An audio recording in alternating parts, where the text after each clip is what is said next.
Assalamualaikum warahmatullahi wabarakatuh. Apa kabar teman-temanku semua? Semoga kabar baik selalu menyertai dalam kehidupan sehari-hari kita. Amin, Allahumma amin.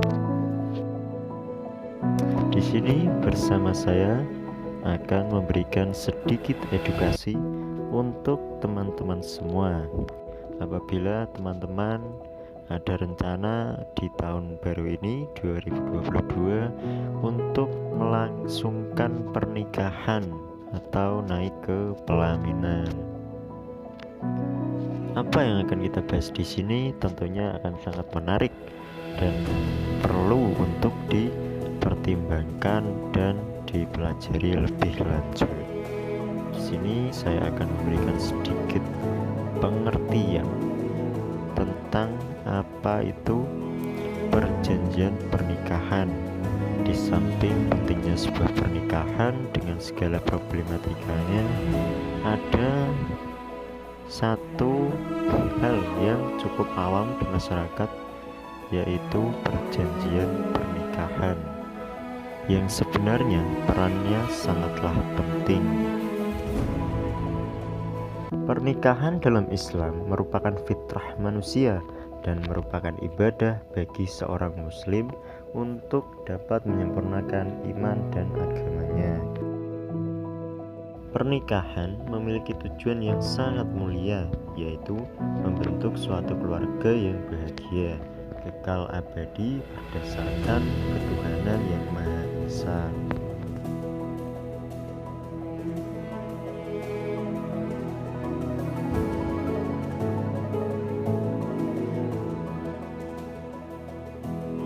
Perkawinan merupakan satu perbuatan hukum di samping perbuatan keagamaan, dan sebagai perbuatan hukum karena perbuatan itu menimbulkan akibat-akibat hukum baik berupa hak atau kewajiban bagi keduanya.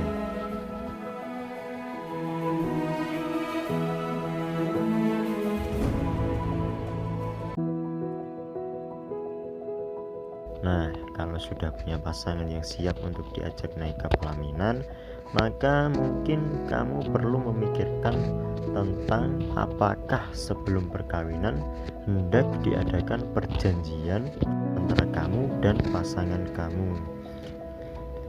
Perjanjian ini dalam hukum Indonesia adalah perjanjian perkawinan, atau awam mengenalnya sebagai perjanjian pranikah. Namun, dalam hukum Indonesia, perjanjian perkawinan dapat dilakukan sebelum atau pada selama perkawinan berlangsung. Membuat perjanjian perkawinan masih dianggap tabu oleh masyarakat di Indonesia. Namun, seiring berjalannya waktu, banyak masyarakat yang mulai memahami pentingnya membuat perjanjian perkawinan. Perjanjian ini penting dimiliki untuk melindungi kedua belah pihak dari resiko pernikahan yang mungkin terjadi di kemudian hari. Bukan hanya berfungsi sebagai kejelasan pemisahan harta bersama ketika terjadi perceraian, namun perjanjian ini juga berfungsi untuk melindungi harta masing-masing dari suami istri.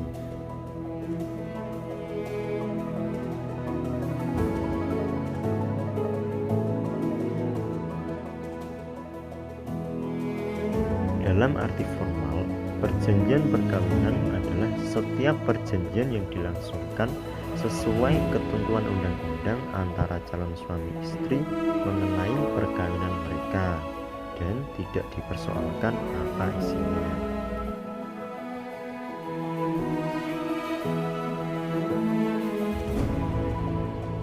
Walaupun tidak ada definisi yang jelas yang memberikan pengertian perjanjian perkawinan, dapat diberikan kesimpulan bahwa perjanjian perkawinan merupakan suatu hubungan hukum mengenai harta kekayaan antara kedua belah pihak, dalam mana satu pihak berjanji atau dianggap berjanji untuk melakukan sesuatu hal sedangkan di pihak lain berhak untuk menuntut pelaksanaan perjanjian tersebut.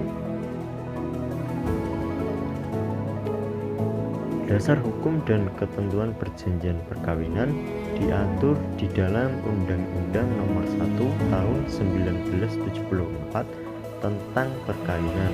Dalam Undang-Undang Nomor 1 Tahun 1974 tentang perkawinan hanya terdapat satu pasal yang membahas mengenai perjanjian perkawinan, yaitu pasal 29 Undang-Undang Perkawinan yang terdiri dari 4 ayat.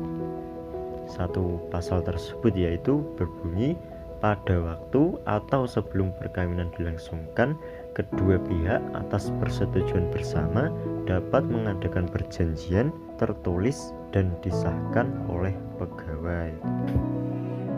Sedangkan perjanjian perkawinan menurut Kitab Undang-Undang Hukum Perdata atau KUH Perdata diatur dalam pasal 139 sampai 154 KUH Perdata. Menurut pasal 119 Kitab Undang-Undang Hukum Perdata menyatakan bahwa mulai saat perkawinan dilangsungkan, demi hukum berlakulah persatuan bulat antara harta kekayaan suami dan istri. Sekedar mengenai itu, dengan perjanjian perkawinan tidak diadakan ketentuan lain. Sedangkan dalam penjelasan pasal 119 KUH Perdata tersebut dapat disimpulkan, menurut KUH Perdata, terjadinya pencampuran harta perkawinan terjadi secara otomatis setelah terjadinya perkawinan menjadi harta bersama. Maka untuk menghindarkan terjadinya pencampuran harta perkawinan yang dibawa oleh suami istri, KUH Perdata mengakomodir dengan diperbolehkannya dibuat perjanjian perkawinan untuk menyimpangi sistem pencampuran harta kekayaan dalam perkawinan. Seperti yang termuat dalam pasal 139 KUH Perdata yang menyatakan dengan mengadakan perjanjian perkawinan, kedua calon suami istri adalah berhak menyiapkan beberapa penyimpangan dari peraturan undang-undang sekitar persatuan harta kekayaan. Asal perjanjian itu tidak menyalahi tata susila yang baik atau tata tertib umum, dan asal diindahkan pula segala ketentuan di bawah ini menurut pasal berikutnya. Sedangkan perjanjian perkawinan yang diatur dalam Impres Nomor 1 Tahun 1991 yang termuat dalam Kompilasi Hukum Islam KHI terdapat dalam buku 1 bab 7 pasal 45 sampai 51 KHI yang uraiannya sebagai berikut. 1. Perjanjian perkawinan dapat dilakukan pada waktu atau sebelum perkawinan dilangsungkan. 2. Bentuk perjanjian perkawinan adalah dalam bentuk taklid talak dan perjanjian lain yang tidak bertentangan dengan hukum Islam. 3. Isi perjanjian perkawinan yang meliputi pencampuran harta pribadi yang meliputi 1. Semua harta yang dibawa masing-masing, atau 2. Yang diperoleh masing-masing selama perkawinan. Pemisahan harta perkawinan tidak boleh menghapuskan kewajiban suami dalam memenuhi kebutuhan rumah tangga. Yang terakhir, kewenangan masing-masing pihak untuk melakukan pembebanan atas hipotek atau hak tanggungan atas harta pribadi dan harta bersama atau harta syarikat. Perjanjian perkawinan dibuat bertujuan untuk memberikan kejelasan tentang segala sesuatu yang disepakati bersama oleh kedua belah pihak. Umumnya, perjanjian perkawinan hanya mengatur tentang harta yang dimiliki pribadi oleh kedua pasangan atau yang lazim disebut perjanjian kawin pisah bata. Sebelum melangsungkan perkawinan, calon suami istri dapat menentukan sendiri bagaimana kelak harta benda mereka dalam perkawinan diatur. Pengaturan ini dilakukan oleh kedua belah pihak melalui suatu perjanjian perkawinan sebagai bentuk penyimpangan dari peraturan perundang-undangan mengenai persatuan harta perkawinan. Apabila tidak dibuat perjanjian perkawinan, berarti di antara kedua belah pihak terjadi kepemilikan harta bersama dalam perkawinan. Oleh karena hukum di Indonesia Indonesia menganut sistem pencampuran harta dalam perkawinan. Lalu, hal-hal apa saja yang dapat diatur dalam perjanjian perkawinan? Menurut pasal 29 Undang-Undang Perkawinan, tidak ada batasan mengenai apa saja yang boleh diatur dalam perjanjian perkawinan. Apabila merujuk pada pasal 29 ayat 2 yang berbunyi, perjanjian tersebut tidak dapat disahkan bila melanggar batas hukum, agama, dan kesusilaan. Sehingga dapat dipahami dari ayat tersebut bahwa undang-undang perkawinan tidak membatasi objek-objek yang diperjanjikan dalam perjanjian perkawinan.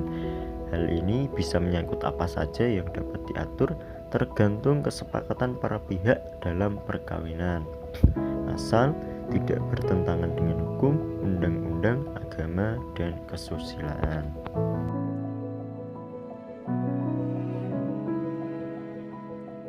Lalu, apa saja macam-macam bentuk perjanjian perkawinan yang menyangkut mengenai harta? Di antaranya ada pemisahan harta kekayaan, persatuan untung rugi, perjanjian perkawinan persatuan hasil dan pendapatan, harta bawaan dalam perkawinan, semua hutang dan piutang yang dibawa oleh suami atau istri dalam perkawinan mereka, hak istri dalam mengurus harta pribadinya, kewenangan istri dalam mengurus hartanya, dan pencabutan wasiat, dan masih banyak lagi karena isi dari perjanjian perkawinan ini tidak dibatasi oleh undang-undang selama tidak melanggar hukum, undang-undang, agama, dan kesusilaan.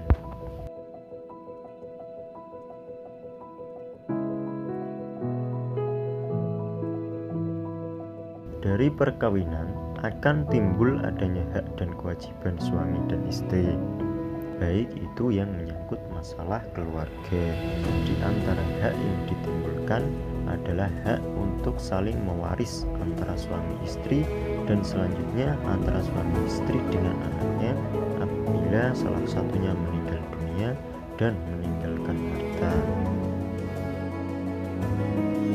Dalam perjanjian perkawinan telah diatur tentang harta benda, harta bersama, harta bawaan, harta perolehan.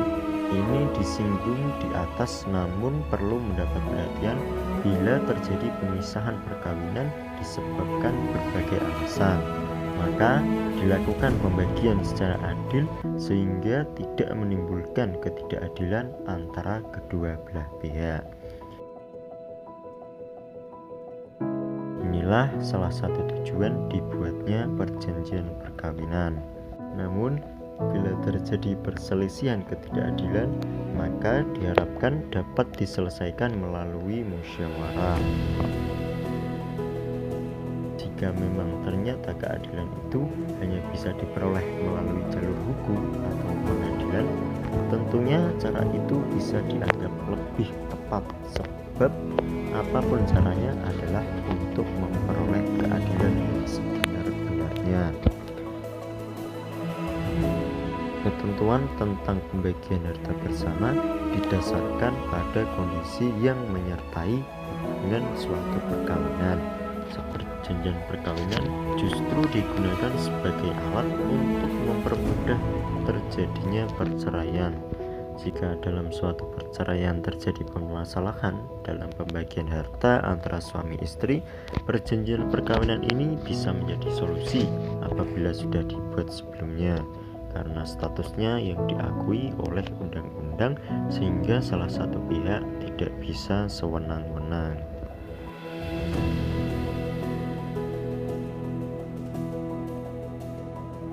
Tidak dapat dipungkiri bahwa adanya perjanjian perkawinan memberikan perlindungan yang lebih, terutama bagi istri terhadap tindakan sewenang-wenang dari suami.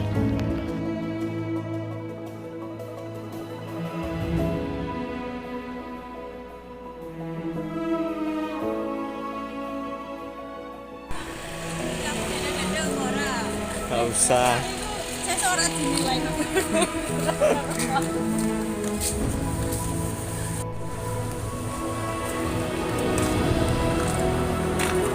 Iki menteri sapa ke? Lho, gemblong deh kowe. Kamu nggih? Ngono ta?